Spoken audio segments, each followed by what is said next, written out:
우리가 지금 마태복음을 살피고 있는데요. 사실 여러분들 마태복음 그러면 신앙생활 좀 하신 분들은 마태복음 내가 다 알지. 예수님 이야기지 라고 우리가 많이 생각을 합니다. 예, 우리가 이제 이 마태복음을 여러분들이 아마 읽어보신 분들도 많을 테고 또 자라오면서 들어보신 분들도 많으실 겁니다. 근데 오늘 이 시간에 또 조금 정리를 해서 말씀을 드리면, 우리가 지금 오늘 본문을 살피는데 배경은 이렇습니다.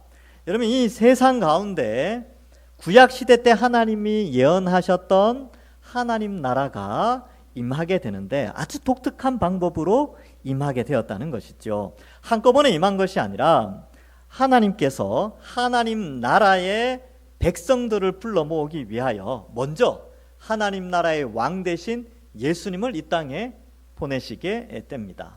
근데 예수님을 이 땅에 보내신 것은 바로 많은 사람들이 하나님의 백성이 되어져서 영생 복락을 누릴 수 있도록 그 복을 내려주시기 위하여서 예수님이 이 땅에 오셨습니다. 그는 왕이시었고 또 이 하나님 나라의 왕이었지만 그 백성들의 죄의 형벌을 대신하기 위하여서 이 땅에 오셨고 십자가에서 그 형벌을 대신한 것이지요. 그런데 이 예수님이 오셔서 이 과거 구약 시대 때 혈통적인 이스라엘이 아니라 예수님을 믿는 자는 누구든지 구원을 받을 수 있도록 그 하나님 나라의 백성이 되도록 이제 새 이스라엘을 형성하시게 됩니다. 그래서 하나님 나라의 백성은 새 이스라엘 백성 이렇게도 표현할 수 있고, 새 이스라엘이 시작되었다는 의미에서 12라는 12명의 제자를 불러 모으신 것이지요. 이제 그 예수님을 믿는 수많은 사람들을 모으시기 위해서 예수님이 이 12제자를 파송하는데, 이 파송했던 그 배경을 보면 이 유대 땅에 아직도 예수님을 모르는 사람들이 너무나 많이 있었어요. 물론 예수님이 움직이시는 곳마다 수많은 사람들이 이동을 했지만 지금처럼 교통이 발달한 시대가 아니었고 그 마을에 있는 사람들만 예수님을 알게 된 것이지요.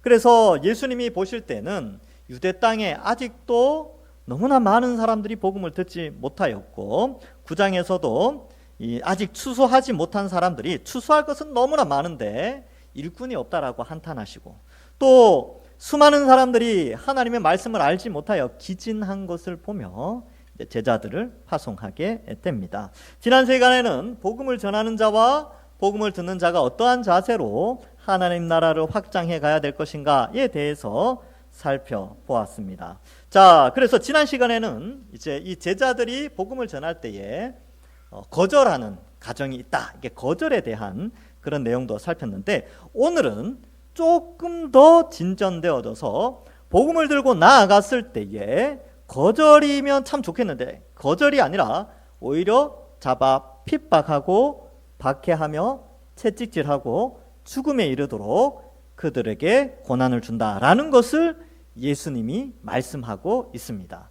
그래서 오늘 내용은 제자들에게만 해당되는 것뿐만 아니라 예수님이 십자가에 달려 죽으시고 부활 승천하신 후 교회가 형성되어졌는데 이후에 교회에 오고 오는 세대에게 이 메시지를 전달하고 있다라는 것을 우리가 생각하고 오늘 본문 말씀을 살펴보겠습니다. 자, 16절에 보면 보라라고 되어 있죠. 이 보라라는 것은 이제 주의하라 이런 뜻입니다. 내가 너희를 보냄이 양을 이리 가운데 보낸가 같도다. 16절에는 동물 4가지가 나옵니다. 동물. 근데 예수님이 동물 4가지를 통하여서 제자들에게 어떠한 지혜를 알려주시는데 우리가 한번 살펴보겠습니다. 양을 이리 가운데로 보낸가 같도다. 앞부분은 조금 더우니까 앞에 거는 히터를 좀 꺼주시면 좋겠습니다. 뒤에는 켜놓으시면 되고요.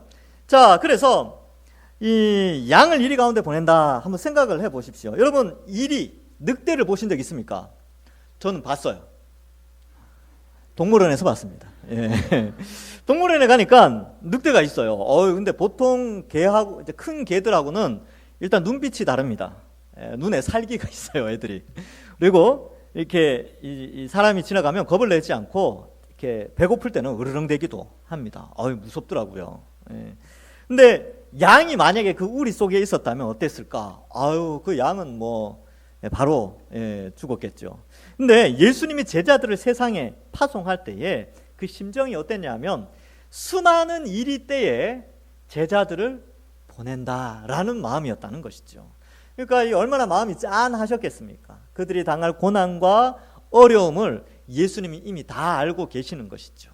그래서 내가 마음이 참 짠하다라고 표현하지 않고 양을 이리 가운데로 보내는 것 같도다 이렇게 말씀합니다. 그런데 보내시지만 그냥 보내신 게 아니라 또 몇 가지 말씀을 해주시는데 뱀같이 지혜롭고 비둘기같이 순결하라고 말씀하고 있습니다. 왜냐하면요, 이리때에 휘둘리면 양이 들어가서 자신의 어떤 사명을 감당하기보다는 그 공포감 때문에 자신의 가진 신앙을 포기하거나 버릴 수 있기 때문에 그렇습니다. 그래서 하나님이 주신, 예수님이 주신 사명을 잘 감당하기 위해서는 두려움 가운데 있지만 지혜롭고 순결할 필요가 있다라는 것을 알려주기 위해서 뱀과 그리고 비둘기 비유를 또 사용하십니다. 근데 왜 뱀을 지혜롭다라고 했느냐 하면 창세기 3장 1절에 보면 이런 말씀이 나옵니다. 그런데 뱀은 여호와 하나님이 지으신 들짐승 중에 가장 간교하니라 라고 되어 있는데, 이 간교하다라는 단어가 히브리어로 아룸이라고 씁니다. 근데 이 아룸이라는 단어가 독특하게 문맥에 의해서 긍정적으로 쓰일 때의 의미와 부정적으로 쓰일 때의 의미가 달라요. 부정적으로 쓰일 때는 3장 1절처럼 간교하다, 간사하다, 교활하다 이렇게 번역이 되어지고, 긍정적으로 쓰일 때는 지혜롭다, 신중하다, 현명하다 이렇게 사용되는 단어입니다. 근데 이 아룸이라는 단어가 지혜롭다라고 많이 쓰이는 곳이 어디냐면 잠언에서 쓰이고 있어요. 그러니까 여기에서 예수님께서 뱀같이 지혜롭게 하라라고 한 것은 바로 이게 간교하고 간사하라 이런 뜻이 아니고 긍정적인 의미에서 지혜롭게 행동할 것을 말합니다. 근데 뱀이 왜 지혜로울까요? 뱀이 지혜로운 이유는 문맥에서 봤을 때에 마지막에 보면 밖에 하면 이 동네에서 저 동네로 피하라라고 23절에 나오는데, 뱀이 피하는 데는 정말 잘합니다. 여러분, 뱀 잡으려고 절대로 노력하시면 안 돼요. 뭐 도시에 사니까 우리가 뱀을 볼 일은 없지만, 제가 그래서 이 설교를 준비하면서 어제 뱀 영상 관련해서 본 적이 있어요. 뱀 영상. 도대체 뱀이 왜 지혜롭고 왜 지혜롭다라는 것을 이제 주석에서는 뱀이 잘 피하기 때문에 지혜롭다라고 한다는 거예요. 그래서 이렇게 봤어요. 보니까 이 영상들을 보니까 막 그래요. 뱀이 식당에 탁 들어가는데 사람들이 순식간에 1초 만에 다 식탁 위로 올라가는 거예요. 자, 그걸 보면서 이건 뱀이 민첩한 게 아니고 사람이 민첩한다 이렇게 생각을 했습니다. 근데 이제 뱀이요, 자기가 위협을 당하면 굉장히 빨리 도망간대요. 다리가 없지만 배로 기어다니지만 스피드가 굉장히 빠릅니다. 그래서 뱀의 특징이 사람이 공격할 때 굉장히 빠르게 피한다. 그리고 단점은 뭐냐 하면 얘가 이빨이 있어가지고 사람을 물기도 하고 또 독이 있어서 해치기도 한다는 것이죠. 그래서 뱀처럼 지혜롭지만 다른 사람에게 피해를 주거나 해쳐서는 안 되기 때문에 비둘기같이 순결하라라고 말씀하는 것입니다. 그래서 이 순결하다라는 단어는 이 어린아이같이 순수하고 순결한 모습을 의미합니다. 영리하게 고난 가운데 어쨌든 복음 전파를 위해서 지혜를 잘 짜내지만, 그러나 세상과 타협하지 않고 죄 짓지 않도록 비둘기처럼 순결하라라고 하는 것이죠. 여러분, 이 양이 이리 가운데 보내어져서 복음을 전파할 때 지혜롭게 행동하지만 그 공포감 때문에 죄와 타협할 수도 있고 배교할 수도 있습니다.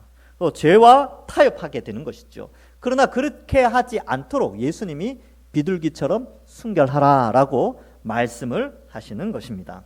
자, 그래서 17절에 보니까 사람들을 조심하라. 그들이 너희를 공회에 넘겨주겠고 그들의 회당에서 채찍질하리라. 앞에서는 어떤 마을에 들어가서 그 마을에서 가정이 막 거절하고 이런 정도였는데, 거절하는 정도는 양반이죠. 잡아가지고 어떻게 하냐면 공회로 넘기고 회당에 넘겨가지고 채찍질을 하게 된다는 것입니다. 그래서 실제로 사도행전 5장에 보면 이런 내용이 나와요. 5장 40절과 41절에 그들이 옳게 여겨라고 되는데, 옳게 여기는 것이 가말리엘이 제시한 의견에 옳게 여기는 거예요. 사도들을 붙잡아서 죽이려고 했는데 가말리엘이 야, 죽이지 말고 하나님이 함께 한다면, 이 하나님이 가짜라고 한다면 다 없을 거야. 그러니까 우리 내버려 두자. 괜히 간섭했다가 이거 하나님이 함께 하시면 우리가 큰 죄를 짓는 거니까 그렇게 하지 말자. 그러니까 이 공회원들이 그들이 옳게 여겨 이렇게 되는 거예요. 옳게 여겨 사도들을 불러들여 채찍질하며 예수의 이름으로 말하는 것을 금하고 놓으니 사도들은 그 이름을 위하여 능력받는 일에 합당한 자로 여기심을 기뻐하면서 공회 앞을 떠나니라. 매 시큼 맞고 채찍질 당한 다음에 나갈 때 기뻐했대요. 놀랍지 않습니까? 이게 진짜 권능 아닙니까? 이게 진짜 힘이죠. 보통 공회에서 채찍을 가할 때는 40에 하나 감한 39대를 때린다고 합니다. 40대를 맞아서 죽는 사람이 있기 때문에 죽기 직전까지 39대를 때리는데 사도 바울이 이 채찍에 맞게 됐죠. 고린도후서 11장 24절에 유대인들에게, 공회예요. 공회는 유대인들로 형성되어 있죠. 유대인들에게 40에 하나 감한 매를 5번 맞았으며, 수학적으로 계산해 봅시다. 40에 하나 감한 매를 5번 맞았으면 총 몇 대일까요? 그러면 이제 4, 5, 20에 5를 빼면 되니까 195, 195대를 채찍에 맞았어요. 그래서 갈라디아서에 보면 내가 내 몸에 그리스도의 흔적이 남아있다 이렇게 표현합니다. 그러니까 채찍을 이렇게 많이 맞았고 태장도 맞고 했으니까 얼마나 고통스러웠겠습니까? 근데 주를 위하여서 그 고난을 당했다는 것이지요. 예수님께서 이렇게 말씀을 하셨습니다. 왜 이 말씀, 사실은 여기에 보면 예수님께서 6절에 보면 10장 6절에 오히려 이스라엘 집에 잃어버린 양에게로 가라라고 해서 유대인들에게 복음 전파할 것을 말씀하죠. 그런데 이 18절에 보면 또 너희가 나로 말미암아 총독들과 임금들 앞에 끌려가리라라고 써 있는 것으로 봐서 이 모습은 나중에 예수님이 십자가에 달려 죽으시고 부활하시고 승천하신 후에 교회가 이제 이방 땅에 가서 복음을 전할 때 일어날 일들에 대해서 기록하고 있습니다. 총독, 임금들 앞에서 끌려가리니 이는 그들과 이방인들에게 증거가 되게 하려 하심이라 이렇게 말하고 있습니다. 그래서 여러분 후대 교회는 예수 그리스도의 승천 이후 성령이 임하신 후에는 교회가 이제 이방 땅으로 이 복음을 전파하게 되는 것이죠. 이방 땅에 가는데 공회가 아니라 여러분 총독 앞에 그리고 임금들 앞에 섰다라고 했을 때는 이거 엄청난 두려움이겠지요. 실제적으로 이 초대교회의 많은 성도들이 뭐 헤롯이나 아니면 총독들, 여러 빌라도 총독이나 또 사도행전에 보면 또 여러 총독들의 이름들이 등장하게 되고요. 또 1세기 후반이나 2세기로 넘어가서 기독교 역사에 보면 많은 사람들이 로마 황제에게까지 가게 됩니다. 자, 그래서 그런 총독들과 임금들 앞에 설 텐데 그 서는 것이 바로 복음을 전할 기회가 된다는 것이죠. 이방인들에게 증거가 되게 하려 함이라 이렇게 표현하고 있습니다. 기독교 역사에 보면 실제적으로 이 로마에서 AD 64년에 큰 이 불이 일어나고 나서 기독교인들에게 그 모든 죄를 뒤집어 씌웁니다. 그러면서 기독교인들에 대한 박해가 많이 일어나는데 그 박해를 받으면서 원형 경기장에서 죽어가는 기독교인들을 보면서 로마인들이 많이 회심을 하고 예수님에 대해서 알고 싶어 합니다. 도대체 예수라는 분이 누구이길래 저 사람들이 그 예수님 믿는 것 때문에 저렇게 죽어가는가라고 하면서 이 기독교에 대해서 관심을 가지게 됩니다. 실제적으로 여러분 제가 이제 얼마 전에 TV에서 본 적이 있는데요.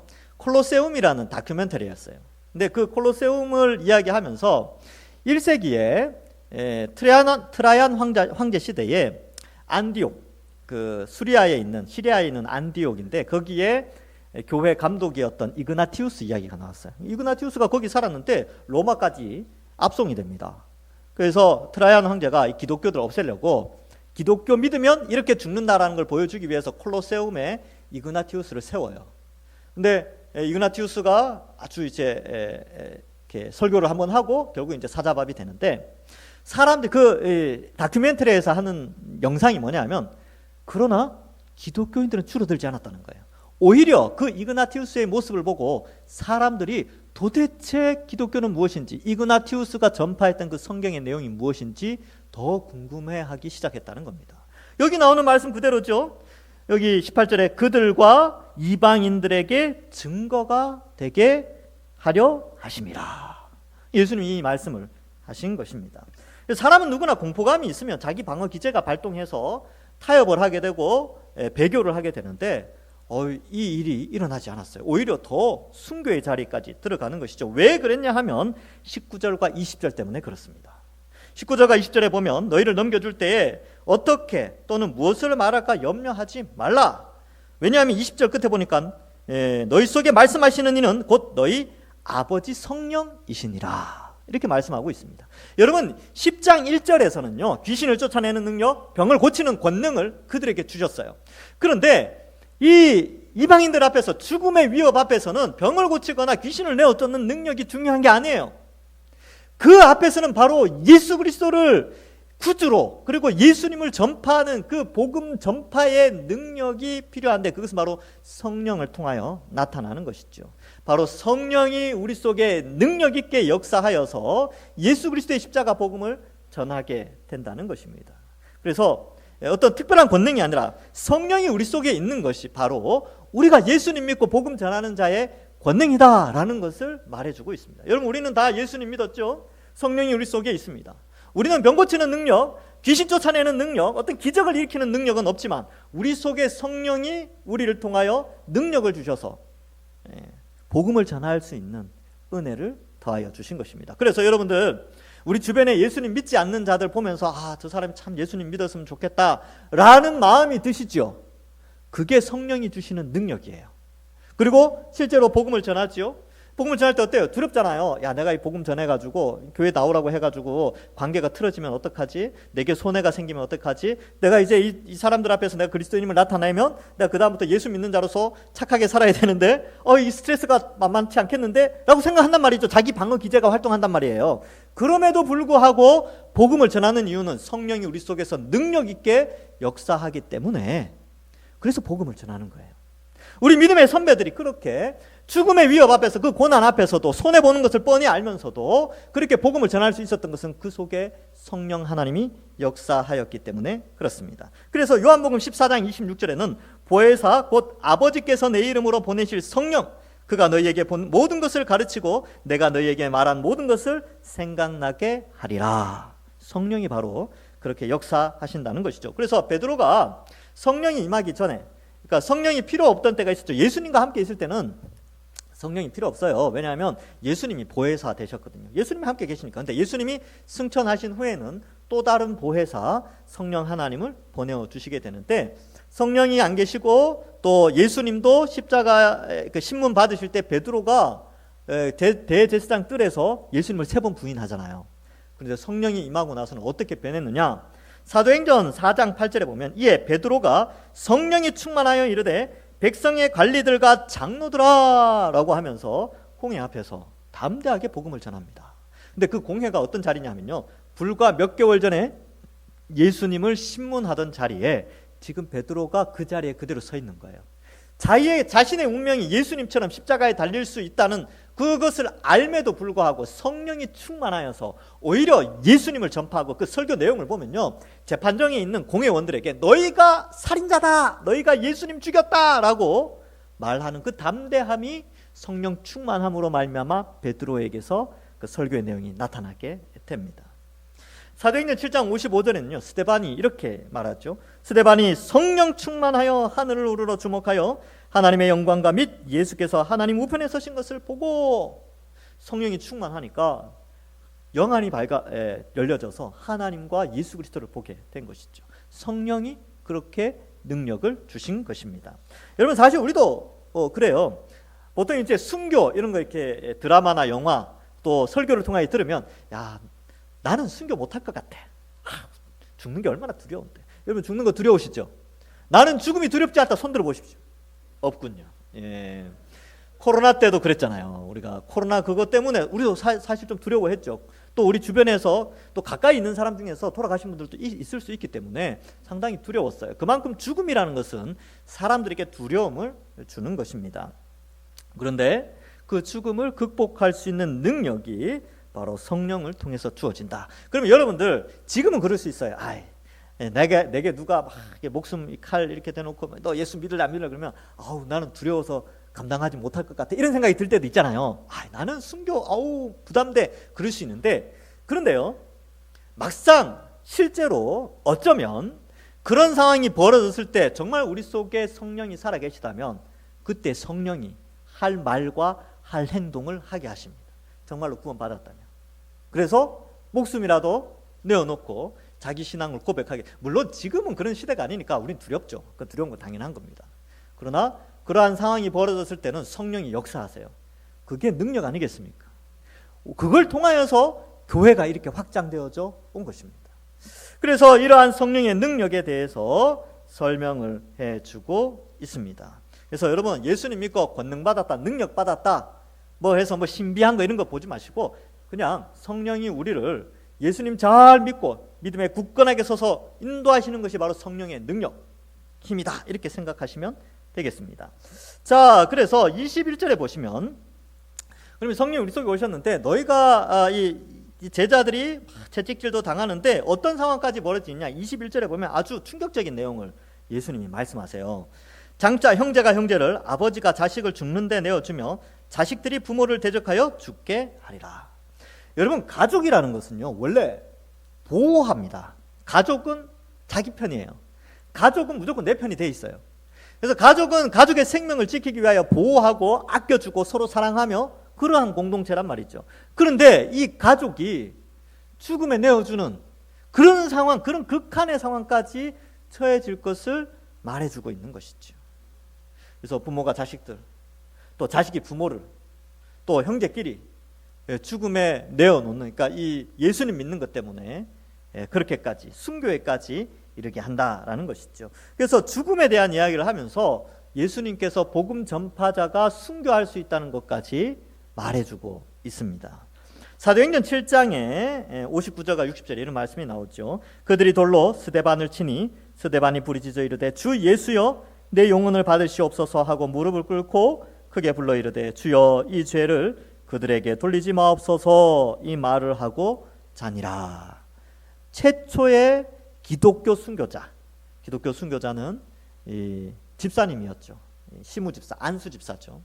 스데반 집사님이 순교자로 기록되어집니다. 사도가 아니었어요. 일반 성도였죠. 그리고 사도 중에는 야고보가 가장 먼저 순교를 하게 됩니다. 사도행전 12장 1절과 2절에 보면 그때 헤롯 왕이 손을 들어 교회 중에서 몇 사람을 해하려 하여 요한의 형제 야고보를 칼로 죽이니. 굉장히 짧게 이 순교를 적어놨지만 그 기독교회 공동체 안에는 얼마나 큰 충격이 있었겠습니까? 사도가 죽었으니까. 그렇죠? 그래서 이렇게 순교하는 일들이 일어나게 되었습니다. 그래서 제가 7월 달에 우리 피택자들 모시고 우리 한국 기독교 순교자 기념관을 다녀왔습니다. 우리 피택자들은 아시겠는데 거기 가면 우리 한국에서 순교하신 분들이 한 250여 명 정도 됩니다. 그 명단이 이렇게 쭉 나와 있어요. 근데 그 계단을 올라가는데 그 벽면에 히브리서 11장 4절 말씀이 기록되어 있어요. 뒷부분에 보면 그가 죽었으나 이 그가 누구냐 하면 아벨이거든요. 그래서 성경은 최초의 순교자를 아벨로 기록하는데 그가 죽었으나 그 믿음으로써 지금도 말하느니라 이렇게 기록하고 있습니다.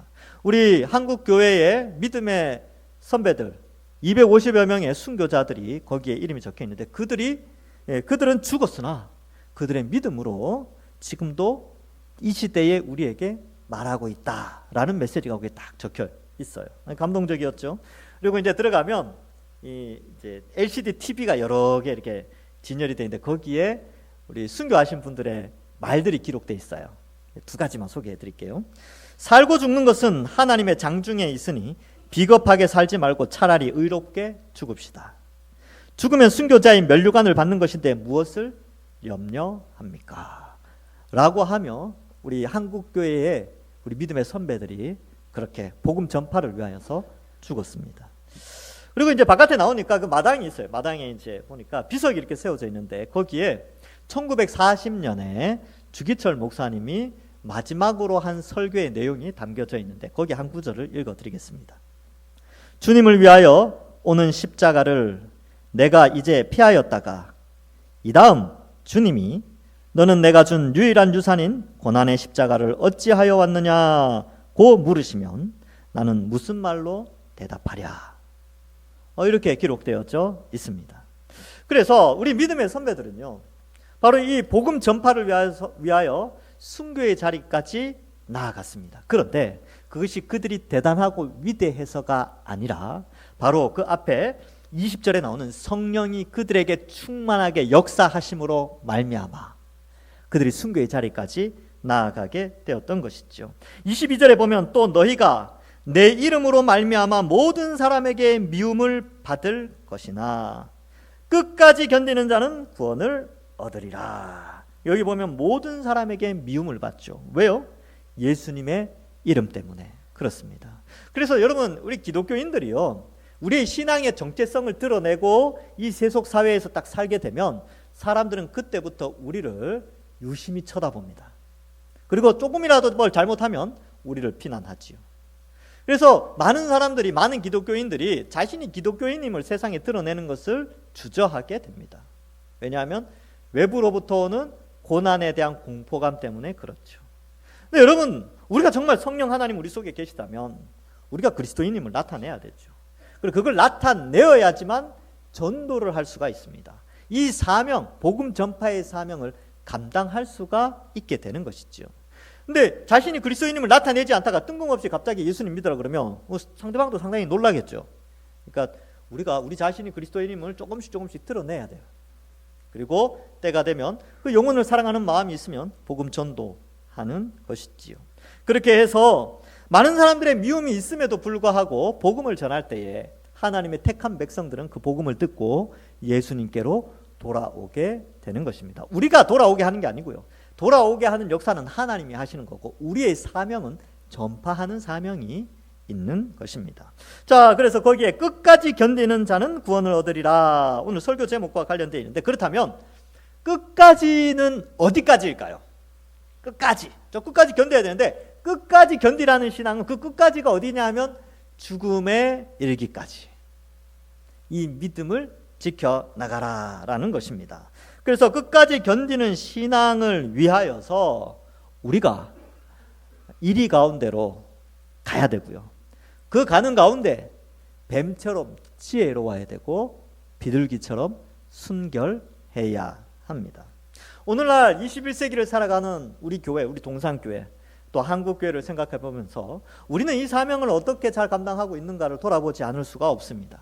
여러분들이 생각하는 동산교회는 어떠한 모습입니까? 우리가 생각하고 있는 나의 신앙의 모습은 어떤 것일까요?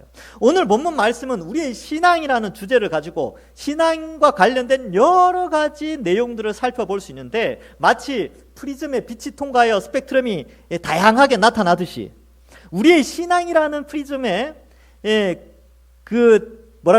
통과하여서 어떤 형태로 다양하게 신앙의 영향력들이 나타나는데, 오늘 우리에게 한 가지를 소개하는데 그것은 뭐냐면 순교라는 것이죠. 끝까지 죽음에 이르기까지 신앙을 지키는 그 신앙의 속성을 우리에게 말해주고 있는 것입니다. 그래서 한번 생각해 봅시다. 오늘 이 메시지를 딱 들으면서 여러분들이 지난 일주일 동안, 지난 몇 달 동안 여러분들 머릿속에 고민하고 있었던 것들은 어떤 것들입니까? 주로 내 문제예요. 자기 문제. 그래서 나는 어떻게 될 것인가? 나는 어떻게 먹고 살 것인가? 나의 뭐는 어떻게? 나는. 주로 나 중심적 사고방식으로 우리는 신앙을 바라보고 있단 말이죠. 그런데 성경은 이 신앙을 나 중심적이 아니라 하나님 중심적으로 바라보게 하면서 나는 하나님께 어떻게 쓸 것인가? 하나님은 나를, 하나님은 도대체 나를 통해서 어떠한 신앙을 원하시는가를 우리가 깨닫게 되는 것이죠. 그렇다면 여러분들의 머릿속에 우리가 고민하고 있던 신앙의 문제들이 이 순교라는 신앙의 한 스펙트럼의 그 영향력들을 바라볼 때 어쩌면 너무나 보잘것없고 초라한 고민이었지 않았을까 생각해 볼 필요가 있다는 것이죠. 그러니까 이 신앙의 거시적인 안목을 바라보면서 내가 지금 이 하나님 나라의 이 엄청난 수많은 믿음의 선배들이 죽음을 내어 걸고 이 신앙을 지켜왔는데 내가 지금 바라보고 있는 신앙의 모습은 어떠한 모습인가? 너무나 자기 중심적이고 나 중심적이진 않은가? 이런 것들을 한번 돌아볼 필요가 있다는 것이죠. 그리고 하나님을 원망하고 사람들을 원망하고 이 사회를 원망하고 불평하던 그러한 모든 것들이 이러한 신앙에 비추어 볼 때는 너무나 작은 부분이었구나 라는 것을 우리는 다시 한번 생각해 볼 필요가 있다는 것입니다. 여러분, 인생 사는 것이 쉽지 않음을 저도 압니다. 힘드시지요. 질병 때문에, 경제적 문제 때문에, 자식 문제 때문에 많이 힘드실 겁니다. 그러나 잠시 눈을 그것을 뛰어넘어서 그 너머에 있는 위대한 하나님 나라를 바라보면서 그 위대한 나라에 입성하도록 허락하신 그 은혜와 그것을 위하여 희생한 우리 믿음의 선배들의 수고, 그리고 하나님이 지금도 우리에게 요구하시는, 성령이 우리 속에서 요구하시는 신앙의 형태들을 한번 생각하면서 우리의 신앙을 조금 더 바르게 잡아갈 필요가 있는 것이지요. 23절에 보시면 이 동네에서 너희를 박해하거든 저 동네로 피하라. 뱀처럼 지혜롭게 움직이라는 것이죠. 그러나 비둘기처럼 순결하게 범죄치는 많은 것이죠. 내가 진실로 너희에게 이르노니 이스라엘의 모든 동네를 다 다니지 못하여 인자가 오리라. 이 말은 우리가 계획하고 있는 어떤 선교의 방향이나 전도의 어떤 이 정도 되면 주님 오시겠지라고 하는 그때가 아니라 그 전에 이미 예수님이 정하신 때, 하나님이 정하신 때에 예수님이 반드시 오신다는 것입니다. 근데 여기 인자라는 용어를 쓴 이유가 있지요. 왜냐하면 다니엘서 7장 13절과 14절 때문에 그렇습니다. 거기에 보면 내가 또 밤 한상 중에 보니 인자 같은 이가 하늘 구름을 타고 와서 옛적부터 항상 계신 이에게 나아가 그 앞에 인도되매 그에게 권세와 영광과 나라를 주고 모든 백성과 나라들과 모든 언어를 말하는 모든 자들이 그를 섬기게 하였으니 그의 권세는 소멸되지 아니하는 영원한 권세요 그의 나라는 멸망하지 아니할 것이니라. 바로 이 말씀을 암시하면서 예수님은 반드시 다시 오실 것이라는 것을 이미 우리에게 말씀해 주고 있습니다. 여러분, 말씀을 맺습니다. 복음 전파의 사명이 오늘날 교회에도 여전히 있습니다. 그러나 복음 전파하는 것이 이 세상의 이리때와 같은 이 약육강식의 세상 가운데 양을 보낸 것 같은 그런 애잔한 마음이 하나님께 있습니다. 예수님께 있어요. 그러나 우리는 뱀처럼 지혜롭고 비둘기처럼 순결하여서 이 복음을 전파하게 되고요. 그러한 가운데 우리를 홀로 내버려 두시지 않고 성령이 우리 속에 역사하시고 충만하게 역사하셔서 우리의 두려움을 다 극복하게 하시고 복음 전파하는 일에 지금도 우리를 사용하고 계십니다. 때로는 순교에 이르기까지 끝까지 견디는 자는 구원이라는 하나님 나라의 영생 복락을 허락하셨기 때문에 예수님이 다시 오셔서 새하늘과 새 땅으로 완성할 그곳에서 부활의 영광스러운 몸으로 영원한 행복을 누리도록 약속하셨기 때문에 그날을 소망하시면서 이 교회에게 주어진 사명, 그리고 우리의 신앙, 끝까지 견디는 신앙, 이 신앙을 가지고 나중에 주님 앞에 섰을 때 착하고 충성된 종이라고 인정받으시는, 그리고 천국의 복락을 많이 누리시는 우리 모든 주의 백성들 되기를 주님의 이름으로 간절히 축원합니다. 기도하겠습니다. 하나님 감사합니다. 우리를 택하여 구원하여 주시고 특별히 성령을 부어주셔서 진리의 말씀을 깨닫고 이해하며 또한 그 성령의 능력으로 세상 가운데 복음 전파하며 그리스도인으로서 자기 정체성을 드러내며 살 수 있도록 인도해 주시니 감사합니다.